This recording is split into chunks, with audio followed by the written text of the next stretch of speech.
السلام علیکم دوستو، آج ہمارا سبق ہے اردو کی آخری کتاب۔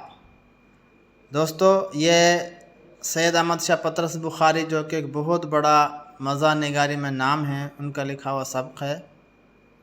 آئیے اس کے 5 سوال نکالنے کی کوشش کرتے ہیں۔ سوال نمبر پہلا ہے، پطرس بخاری کا نام کیا تھا؟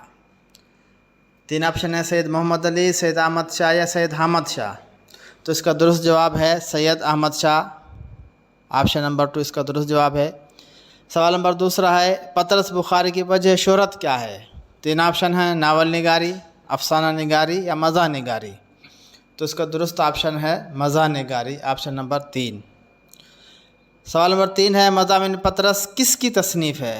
سید احمد شاہ کی، سید حامد شاہ کی ہے، سید محمد علی کی؟ تو پہلا آپشن سید احمد شاہ اس کا درست آپشن ہے، مضامین پطرس سید احمد شاہ کی تصنیف ہے۔ سوال نمبر 4، سید احمد شاہ کا دور حیات کیا ہے؟ 1898 تا 1958، 1897 سے 1954، 1896 تا 1956۔ تو اس کا درست جواب ہے 1898 تا 1958، پہلا آپشن۔ سوال نمبر 5 دوستو، پطرس بخاری کس ملک میں پاکستان کے مستقل نمائندے رہے ہیں؟ نمبر 1 برطانیہ، نمبر 2 روس، نمبر 3 امریکہ۔ تو اس کا درست جواب ہے امریکہ، کیونکہ احمد شاہ پطرس بخاری امریکہ میں پاکستان کے مستقل نمائندے رہ چکے ہیں۔